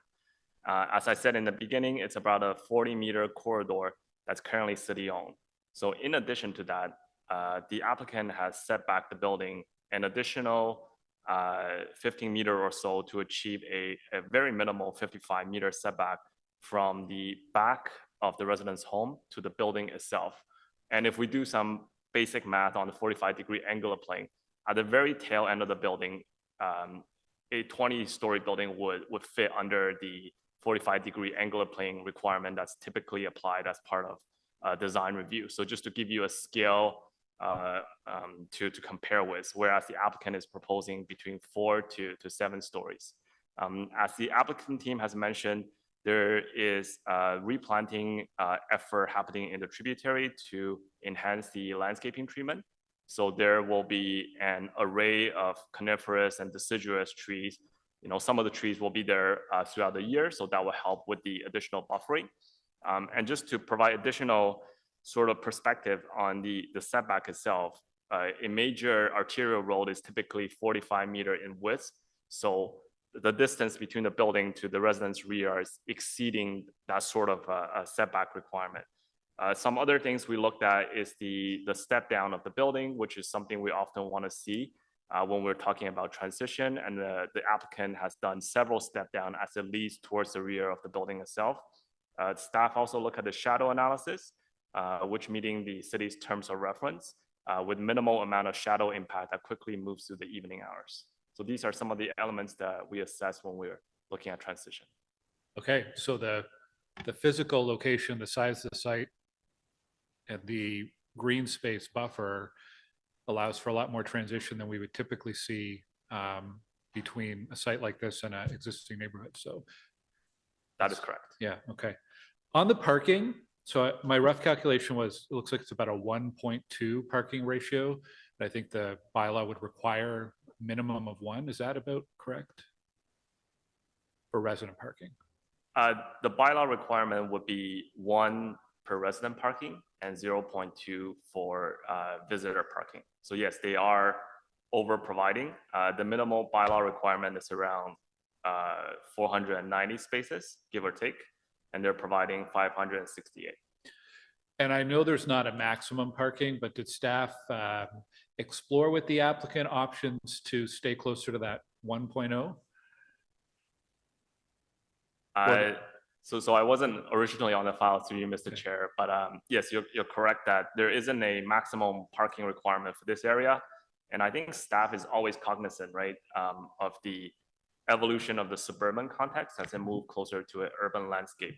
At the current time, the rapid transit is not yet available. A lot of people living in these neighborhoods are still traveling by car, so staff are always cognizant of that, both sides of the coin. Transportation staff did review the access requirement to make sure it's meeting city guideline and level of service. So that's some of the things that staff consider from that perspective. Yeah, I can understand why the applicant's doing it, given the current provision of transit out there. It's on the outskirts of the existing built-up area. We have a longer-term plan. I think when we get applications like this on major corridors in the suburbs, what the applicant is asking for in terms of parking above and beyond a 1.0 is a really good indication of how well or how poorly we're offering transit or investing in transit. By contrast, in Stittsville, most applicants for multi-story, multi-res are asking for 1.0 and often less than that now, because our transit is just that much more advanced than in Canada North. So I wish we could, it's too bad we're not seeing a 1.0, because over a longer term, over 20 years, I think with the BRT in Canada North, it'll be much better served. And in the meantime, though, I think, yeah, it's disappointing we didn't see fewer parking spots from the applicant looking in the longer term, but I understand why. Thanks, Chair. Every development file application in the vicinity of Baseline Road in the last half decade has tried to justify itself by saying there's a BRT coming. Hasn't been funded, but every development applicant has used the future BRT, the dream of a BRT, to justify height and density and parking variance to go lower than the minimum requirement that the city wants. Canada North, we just had the province put money on the table, and this leapfrogged over every other BRT as the #1 priority in the city. So, you know, we can't argue at times that we're going to approve developments when there's no BRT on the horizon. And this neighborhood now, through provincial dollars, has their BRT prioritized. I think we need to push back a little bit. I don't know if these units are going to be sold or they're going to be rented, but if this is underground parking, that's very expensive. So I agree with the chair of the Transit Commission's comments that, you know, the developer is trying to reflect what's available as far as transit. And but we're building for the long term here. We're not building for next week. We're building for future decades where transit will be out here. And I think the development needs to reflect the long-term reality here. So anyway, I just wanted to point out that in my ward in particular, in wards that share Baseline and even the Carling corridor, we hear over and over again from developers that at someday there will be this BRT system, and that should be used to justify and approve these developments. So anyway, I wanted to get that on the table. As far as the March Road, I mean, I'll be supporting this. I think from a planning perspective, this makes sense. It's on an arterial road. I think the setbacks are generous. I think the traffic issues and concerns are legitimate. We've heard the local councillor and others confirm this, and I think there'll be opportunities with site plan and some of the abutting developments. There may be some opportunities with new intersections being created to consolidate you know, different developments and perhaps have a light or something in that regard. But finally, I'll just ask, just going back to the BRT, what is the specific timeline for the March Road BRT? And can staff please confirm how far north, like what's the end point of the BRT? The applicant representative made comment about 2013, but in sort of today's vision, how far do we expect to take that? Thank you. Mr. Chair, the EA that was completed for the March Road BRT went to Maxwell Bridge Road, so just south of the site. As you know, all BRT projects are being reviewed as part of the TMP for prioritization. And you are correct that the Ontario City of Ottawa agreement, the province had contributed 80 million towards this project on the condition that we get 1/3, the same 80 million from the feds, and the city would also have to find its share. So there's still a lot of work to be done. Plus we have to do a business case as well. Given the EA had an ending point just south of this location, does that lock us in to terminating the BRT at that location, or are there opportunities to increase the length further north? Well, one of the things that staff are preparing to do, and you'll get a memo on this, is to revisit the EA because it is 10 years old and we've had different design standards introduced, like protected intersections, cycling in the corridor, and that wasn't part of the original EA. So we're going to have a look at this. It's an addendum to the original EA, and if we extend it a little bit more, well, it wouldn't just go partway. We'd have to find a spot where it could end. So it just can't come up to this spot. You would need a crossing street, and it looks like it's quite the extension then. So I would say unlikely. Finally, what is the, I'm not sure what the distance is between here and I think it's Dunrobin Road, the turnoff that will eventually take you to Constance Bay and Fitzroy, but what are the future development opportunities from this specific development on March Road to that turnoff? Are we going to see more residential and or commercial development in this area, or is this basically the end point, the northern terminus?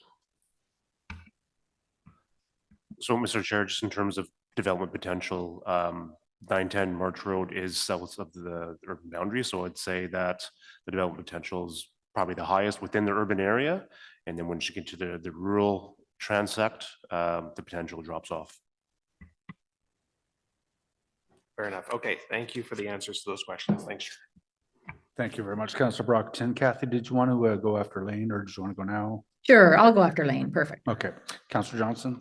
Sure, thank you. I just wanted to ask if you could expand on what the plans are with the EP zoning change for the tributaries. So when does this happen and how does this happen? Just in the context of our conversation on Monday with the wildlife strategy and wanting to make sure that the city does have the authority to protect these types of water courses sort of before development or during development, that it's not left exclusively to the developer to protect them? Yes, absolutely. Through you, Mr. Chair, the zoning bylaw amendment application sort of prompted this process where staff is reviewing both the sort of the development side of the parcel as well as the environmental protection side. And like the applicant has talked about, the Kanata North Community Design Plan, which is just north of this parcel, has gone through a very comprehensive policy level planning exercise with an environmental master plan that created a protection vision for the tributary, which includes a 40-meter corridor as well as an additional 6-meter multi-use pathway block. So the applicant took cue from that overarching sort of policy exercise, and 2 of the tributary along the sides are protected to a similar level of standards. We went through a comprehensive process in terms of the environmental impact assessments with review from both the city's environmental planner, the Mississippi Valley Conservation Authority, as well as because there's blending turtle habitat, they are going through an overall benefit permit with the Ministry of Environment. So all of those factors together sort of conclude what the layout of the environmental protection zone is, and it will be implemented as part of this zoning. So once that's implemented, development are not allowed to occur within those areas. And does the land get transferred to the city? I thought I read in the report at some point. So that's still up for discussion as part of the site plan control process. There is no policy requirement for the land to be transferred to the city, so it's very case specific. Thank you, Councillor Kelly. I'll let Councillor Curry wrap up. We'll be careful about too much. Just talking about Ward 5? Sorry? Too much talking about Ward 5? Exactly. Okay. Please go ahead. I'll keep it on the rails, Chair. I just wanted to clarify, did I hear that the bus rapid transit is going to stop at Maxwell Bridge?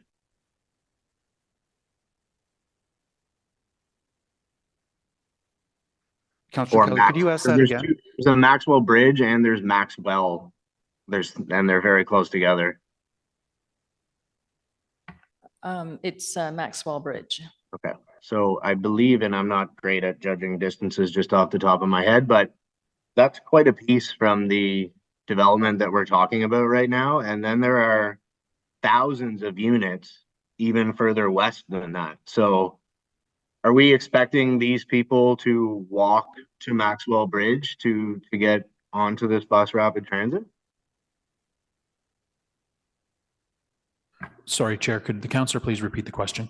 Yeah, absolutely. So Maxwell Bridge is, I believe, several kilometers from the site we're talking about right now. And then there are thousands of units to come, which will be even further west than the site we're talking about right now on March Road. There's Copper something Estates, whatever they're calling it, further down the road. There's a site that Kavanaugh is developing right now across from that, across from Station 45, the new fire station. So my question is, are all of these people living in these new developments going to be expected to walk down March Road, particularly right now, the way it looks? There's no shoulders. It's a 2-lane road with thousands and thousands of cars going through it every day. A school. So this is already an extremely busy area where I wouldn't really feel safe walking down that road right now. So is that the plan? All these people are going to walk to Maxwell Bridge? Chair, with respect to the first part of the question or comment about this site, it's about 100 meters from the 910 March Road to Maxwell Bridge, really just across the McDonald's site that is sort of the last commercial development with, and I believe there are sidewalks there, but I'd want to confirm across the McDonald's site. Through the development of the Canada North CDP, I think there is some language in the secondary plan that speaks to the future extension of the BRT. But I think that's something that would be further addressed through the update to the TMP and future development charge background studies with respect to funding. Okay. Mr. Chair, Maxwell Bridge, 910 March Road to Maxwell Bridge is 1.3 kilometers. I'm just not sure what was just said there.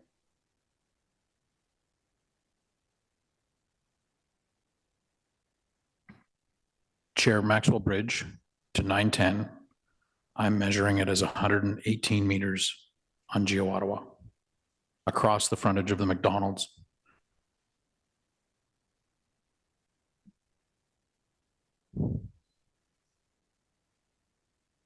Okay, all right. Okay, we'll have to look on the map here. Yeah, and in my head, it seems way farther than that too, but there's still the thousands of units that are being built right now further west than that are most certainly kilometers from Maxwell Bridge. Can I just ask whether this distance calculation is particularly pertinent for the approval of this development? And maybe that's something we can take offline.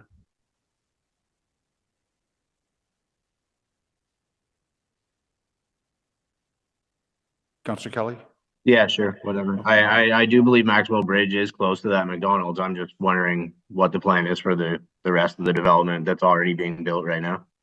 So there might be a good inquiry for you to make down, but in the meantime, let's just sort of focus on the approval of this particular development. Did you have any further questions?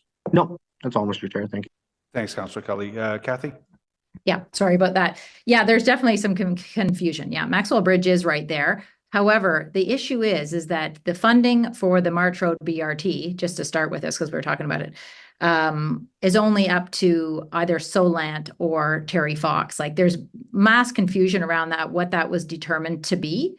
Then to extend it further is a separate conversation, which as Vivi's saying, we haven't determined yet in the TMP, right? So that's why I say a lot of this is a hope or a conversation to come. All that to say, and we'll start with the parking. When developers add more parking, it is because they believe people will want to have cars and will rent those units and will want parking. Now, whether they use that parking all the time is a separate thing. We've talked about this at this planning committee many, many times, right? The idea being that parking spots are car storage as well. And I often think that, maybe we should refer to them as, electric car storage, because it seems to be, if it's seen as parking, it's such a negative thing. But as Councillor Kelly will know, the BRT is not going to the Carp Farmers Market. So anybody who lives there is going to want to use their car to go right. They're not going to go very far into Carp with transit. So this area is very car centric, and as it builds out and it becomes more of a 15-minute community, people will walk to some things, but mostly not. So that's the reality.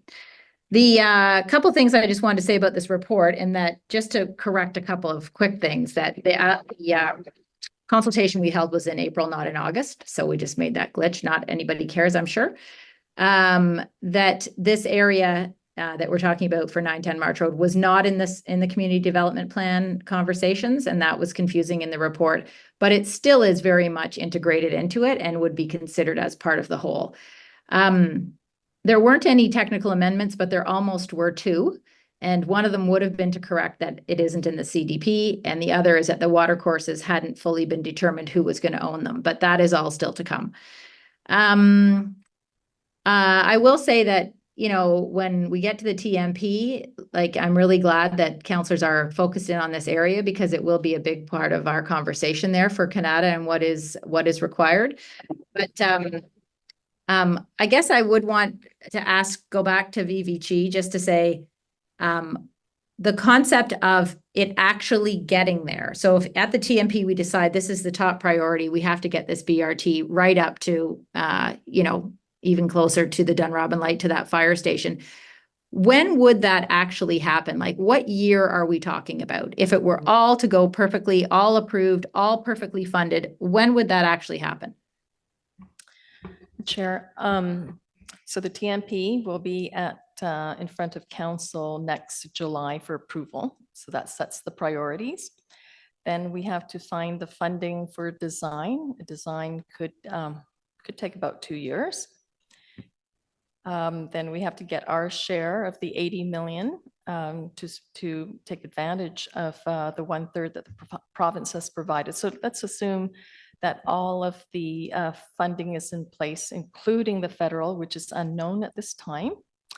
So, and then probably about a 3-year construction season. That's the fastest. And this is just very, very high level timing. So about 5-6 years from now, very high level, because there's a lot of caveats there. Yeah. And I think that's my point. When I was first appointed, they told me that the bus rapid transit that was just going to come up March Road to Solant would be 2041. And so now a lot of things have changed, and a lot of things still can change. And, this council will have to make a decision on what they think is a priority and whether we get funding. But I don't see any of these things happening for a very long time. And I could be wrong, but as I said, we're dealing with a lot of unknowns and hope. But as for this actual building and construction, I think it will be a great asset to Canada North. And I'm very pleased to hear that the company that will be doing all of the work is willing to work with the community. So I would urge my colleagues to support it. Thank you. Mr. Chair, if I can clarify something I had said earlier. So the 240 million with 3 federal, provincial, and city share, staff have confirmed that would take it to 240 meters north of Maxwell Bridge. So that would cover this development. And just to be clear, that is what staff would be recommending in the TMP? Well, that would be what this project with the $240 million budget would cover. In the TMP, we still have to balance this with there are 3 other BRTs in the city that need funding as well. So you will see that we will bring that forward in July for council approval where this project sits. There is a timeline for the provincial funding. Yeah, I think it's for capital, it's about 10 years to spend that money. So we have to work hard at getting the federal share and our share as well if this were to rise to the top of the list. Great. Okay, well, we will look forward to that. Thank you very much, Councillor Curry. I don't see any other questions for staff. I know Councillor Luloff is hoping to make some comments on the next item, so I'm just gonna, and he has to take off like now. So I'm just gonna ask if this item is carried. Carried. Done. Thank you very much, colleagues. So we're gonna move on then to the 3745 St. Joseph Boulevard application. There was a presentation if required. I don't think Councillor Luloff was asking that that be presented. Councillor Luloff, are you still there? I am, yes. Okay, so please take this time now. I know you need to go. I really appreciate your accommodation, Mr. Chair, and thanks to the committee for holding this item very briefly. The Condo Board OCS CC 1066 is adjacent to this building proposal at 3745 St. Joseph Boulevard, and asked if I would present some quick comments on their behalf. I'm hoping that staff and the applicant will be able to work through some of these concerns through the site plan review process. So essentially, the distance from 3745 St. Joseph to the trim station is about 800 meters or a 10-minute walk. However, with the lack of a walkway that was eliminated from the proposal, this actually bumps up that walking distance to over 1.1 kilometers. The condo board feels that this is quite concerning because the Orleans Corridor Secondary Plan aims to prioritize walking, cycling, and transit as the predominant modes of transportation for developments near transit stations and their access streets. They feel that removing the pedestrian connection between St. Joseph Boulevard and Lacour Way seems counterproductive to promoting pedestrian comfort and sustainable mobility options. And while the proposed plan includes a reduction in parking, it also reduces pedestrian and bicycle access through this important pass-through pathway. They strongly recommend reinstating the pedestrian walkway in the proposed development plan to better align with the goals of the Orleans Corridor Secondary Plan. They also note that the proposed building height exceeds the current 21-meter approval, with the rationale of using mass timber construction to support sustainability principles, seeming more like an excuse to justify a taller structure. They are requesting that the development be reduced by 1 story to comply with the existing bylaw of 5 stories or 21 meters. They also point out that while the land is irregularly shaped, it's not the first time that a building has been proposed to the city on such shaped property. They're asking that the proposed building respect the existing bylaws regarding setbacks and height, and these bylaws exist to protect neighboring properties and should be respected. They're asking for a setback of 7.5 meters in this case, and they asked me to note that the city proposed some sort of some way to sort out the zero lot line issue on the adjacent site. This adjacent site is directly up against the property line, and that issue has not been resolved yet, and so they're quite worried about the setback issue, given that their building developer was allowed a zero lot line up against this site. The proposed development only offers 1 surface area parking for customer and passenger drop-offs. They're worried that this can't possibly accommodate a hotel, instructional facility, a restaurant, and accessibility vehicles, including paratransport buses, with just 1 surface space available.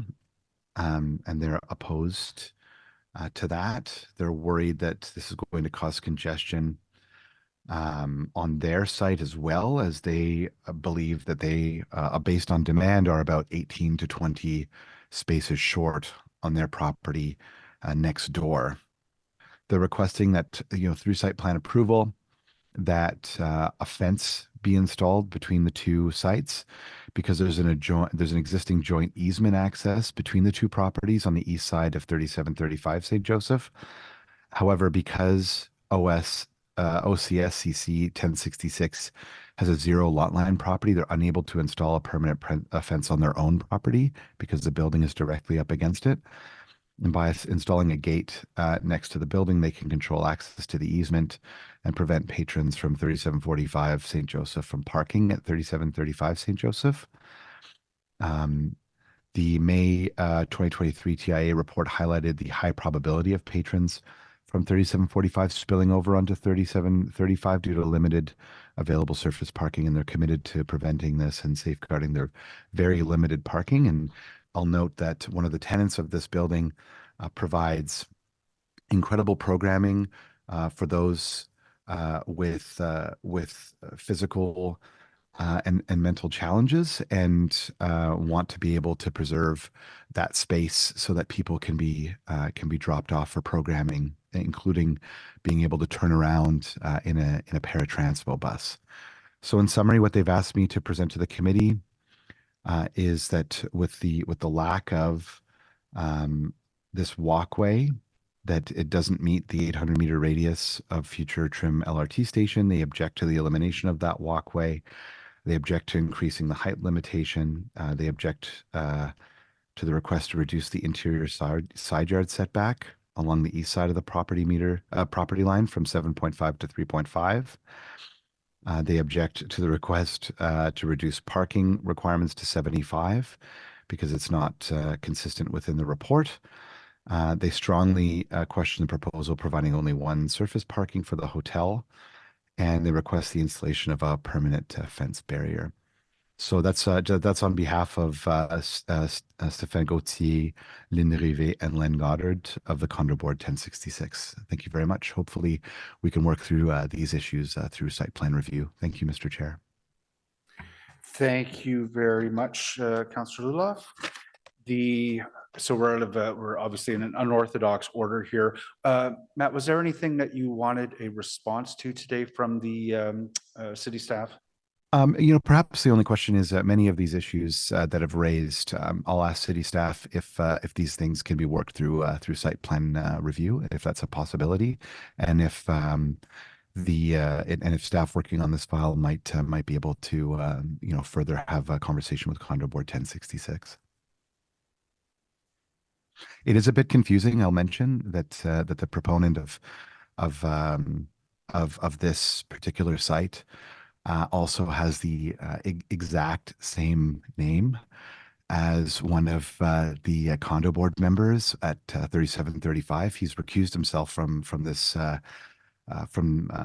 these discussions because of a potential conflict of interest. You can understand why they might have the same name, despite the fact that they are different people. So it's caused a bit of confusion, I think, when it comes to some of the correspondence with staff. So just wondering if many of these issues might be able to be dealt with.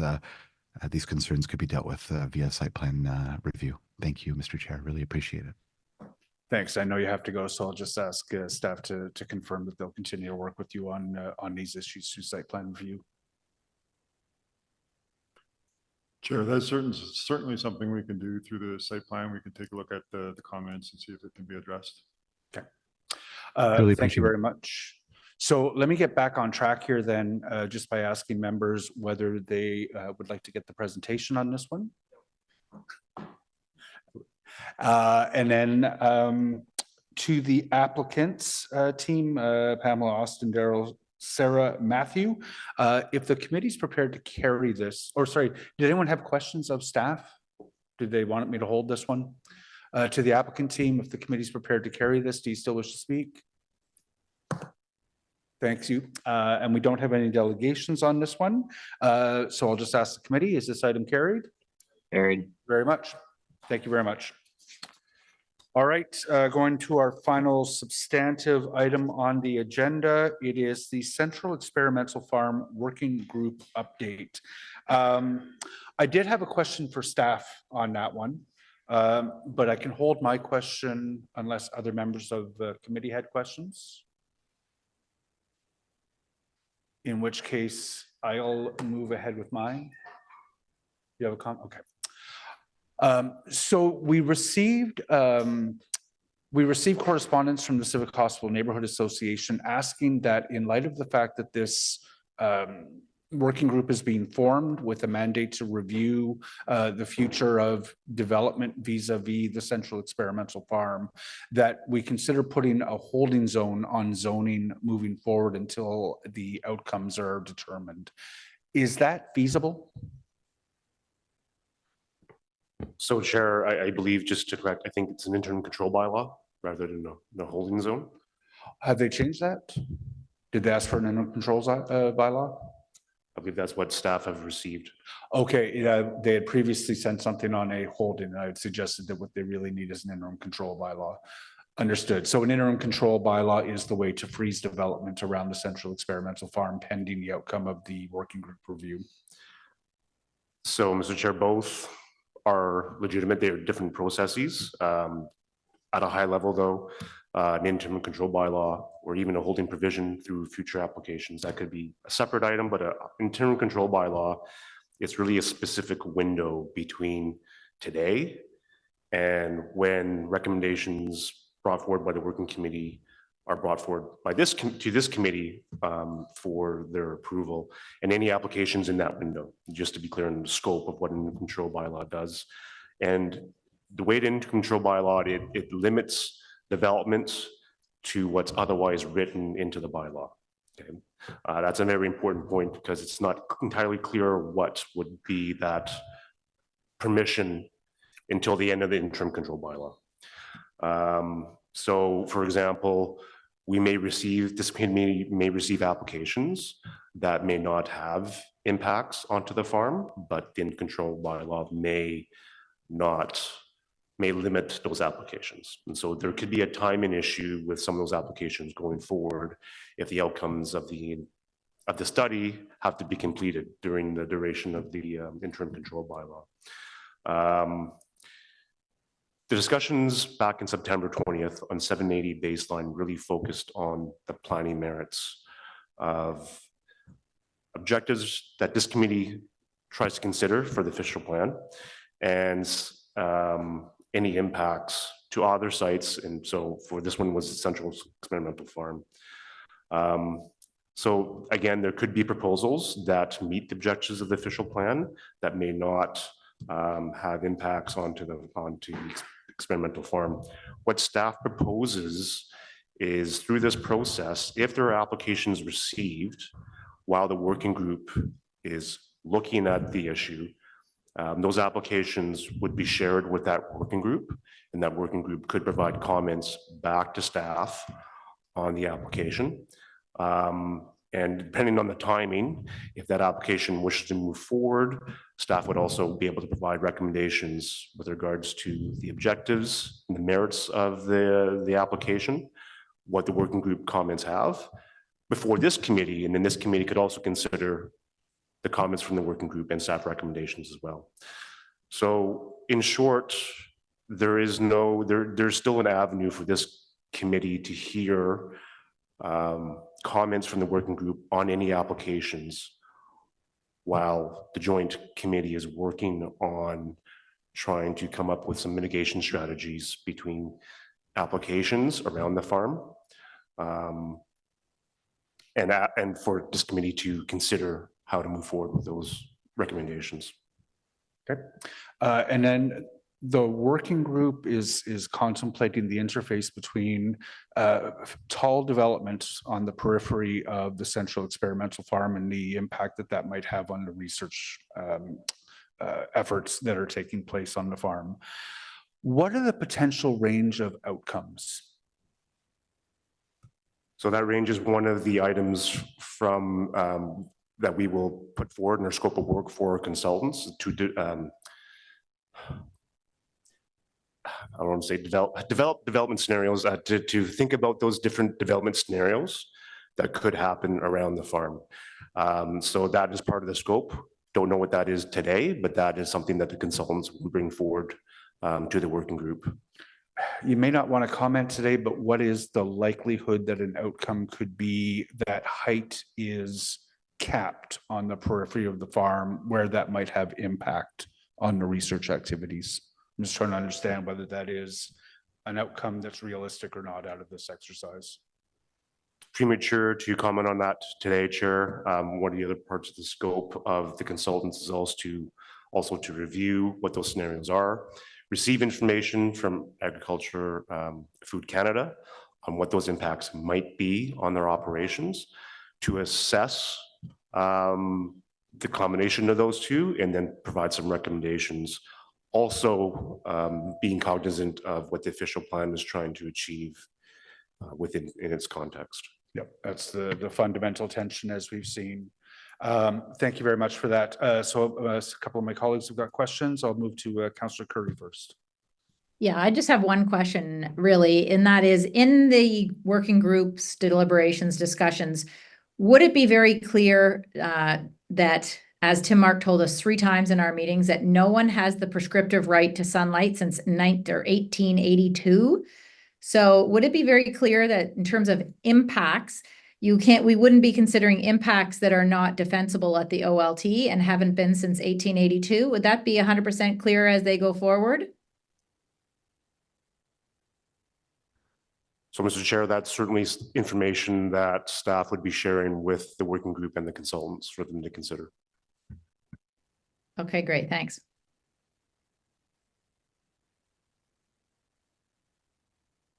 Thanks, Councillor Curry. Councillor Kitts. Thank you, Chair.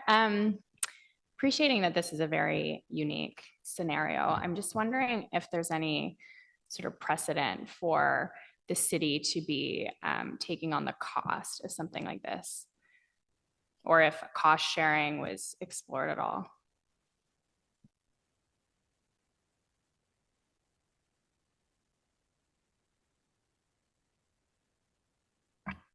Chair, I guess one potential similar scenario that I'll draw to, while it's not exactly the same because it doesn't relate to an experimental farm, but we do have track record of cost sharing and working through CDPs or growth plans for growth areas where some of those costs are shared with developers that have interest.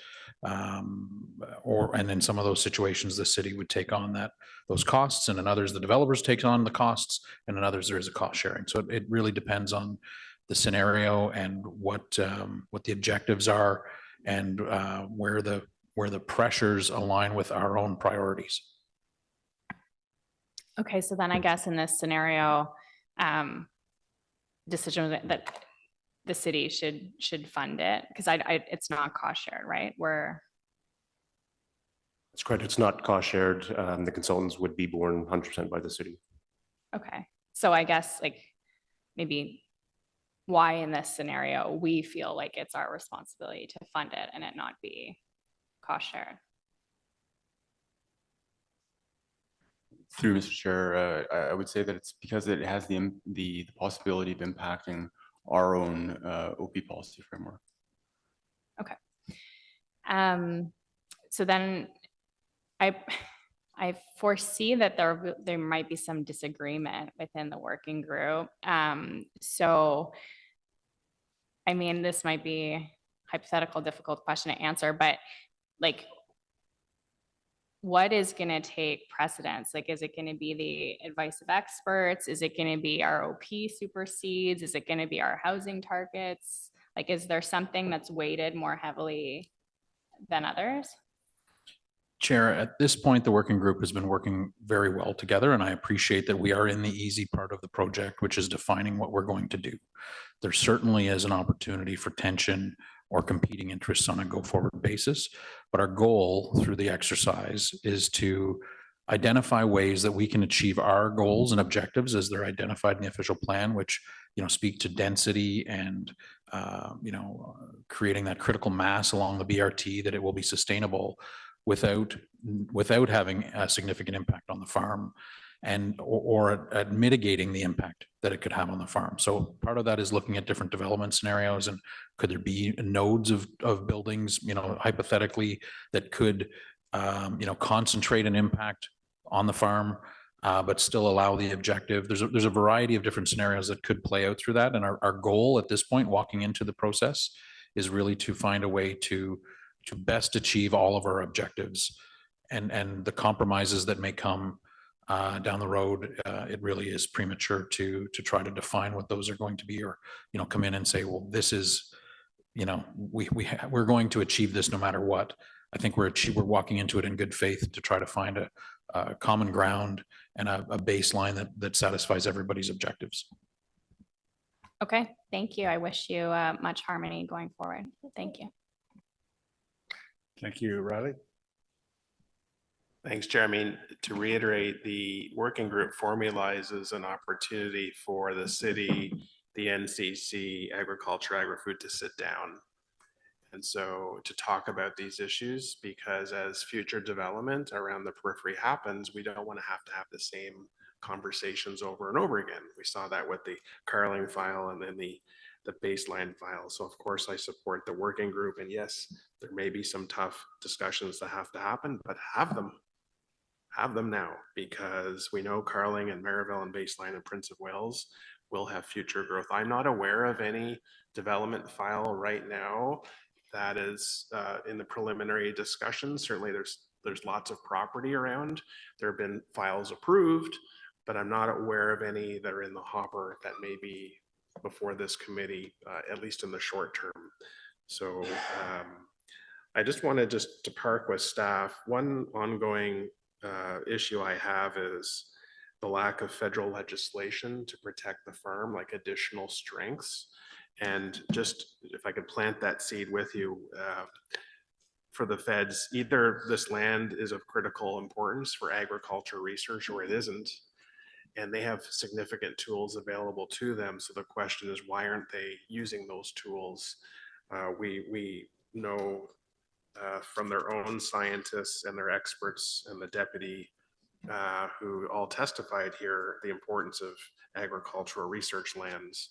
So that's something I really have never got an answer to, is why don't they use additional tools to protect these lands if it's so critical? We know it is critical, but I wish you well as well. I support the timelines that are outlined in the report today. I look forward to hearing the results of your discussions, and if there's anything this committee can do to assist you further, please let us know, but I wish you well. Thank you.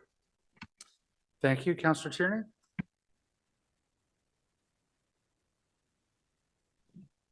Thank you very much, Chair. So I just want to be clear what's in front of us today. I've heard, and I feel we're retrying this exact same thing again. And to Kathy's point, I think it's abundantly clear, the right to sunlight, all that stuff. We had, I think, not one, but two healthy discussions on this. So, Chair, I'm looking for clarity from you. What's in front of us today? There was a request to delay things. That seems like a pretty substantive change or holding up. I think that would require, would it be an additional motion, amending motion? I'm just trying to see what's in front of us here today. Is this just talking about the working group or actually halting housing that's really required? Yeah, no, I apologize for any lack of clarity that I may have introduced there. We know in the lead up to this item, which is simply to receive an update from staff on the progress of this working group. We had received a request from a community group to introduce some sort of a pause in development. But that would require some significant legislative activity before that were done. So all that is in front of us today is to receive this update on the good work that staff are doing. Great. So there is, thank you. I appreciate that, Chair. The clarity really helps a lot. So they can continue ahead. Nothing that we're receiving today will impact the start of construction of anything at this point. I see Riley nodding his head. That must be a good thing, I assume. Thank you very much. Councillor Lowe.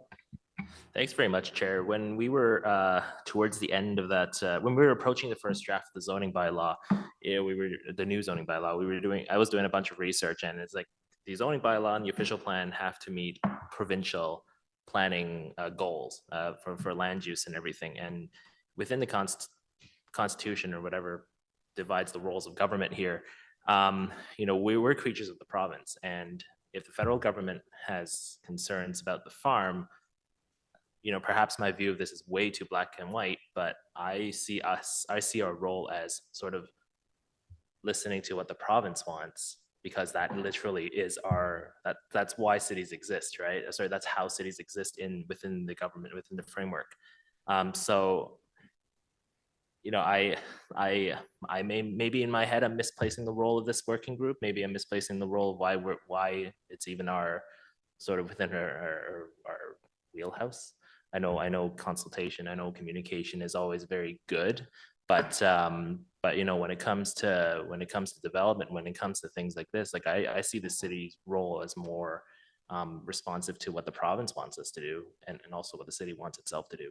So where, like, what is the goal of this? Like, I know there's a goal stated in the report, but I want to know what sort of the ultimate goal of this might be, and what impacts that any sort of proposed holding zone or interim control bylaw that you mentioned would have on let's say future opportunities for funding, or just legislative decisions by the province as they've done to other, you know, locations.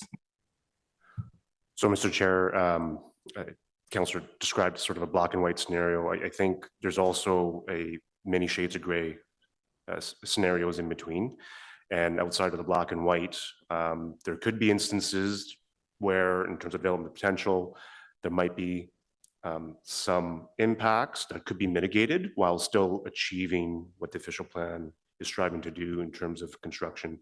And then how can we achieve both those goals together? So it's more of that, within that gray area, how can we be, what strategies can we put in place so that going forward, when these scenarios come forward, we're able to mitigate impacts while still achieving what we want to do in the official plan. Okay, I mean, I know you're just establishing, this is basically a terms of reference thing, right? And I think as that progresses, and as the working group starts meeting and discussing, and as future development applications come in, we'll have opportunities to hash this again. But I think my mind is generally on the more black and white side of things. But thank you. Thank you, Councillor Lowe. Councillor Johnson. Thank you, Mr. Chair. So similar to Councillor Tierney's comments, I think there is a mention in the report that some of the secondary planning processes may be delayed.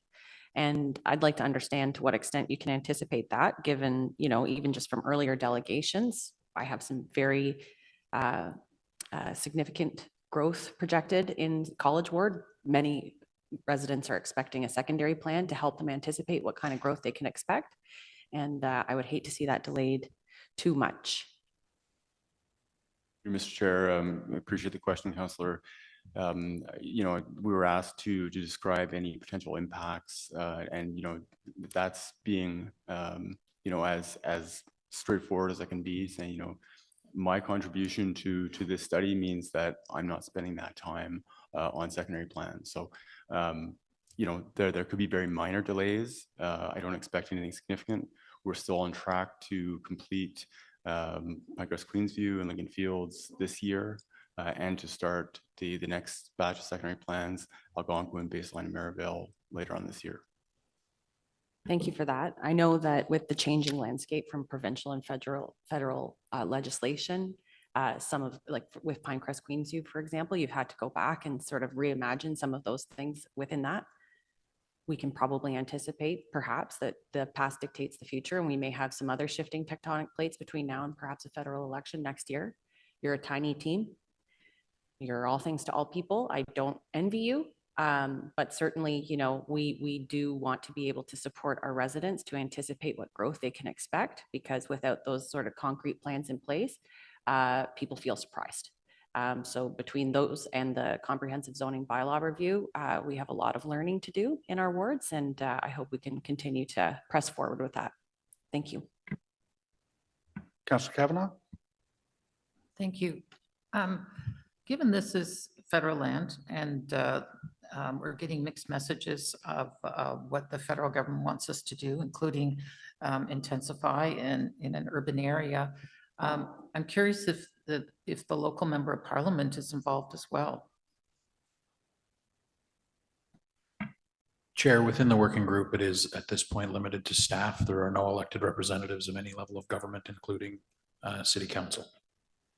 Okay, just I'm curious because we've got conflicting messages we're getting from the federal government of intensify, preserve the land, and it's different departments that we need a cohesive message overall. I think that's what we're looking for. So hopefully that will come forward. Thank you. Thank you very much, colleagues. I don't see any other questions for staff. Yeah, I reiterate those wishes for a harmonious discussion with our colleagues at the federal level. Is this update received? Thank you very much. That is the substantive agenda for this meeting. I don't remember what's next, so I'll have to look it up.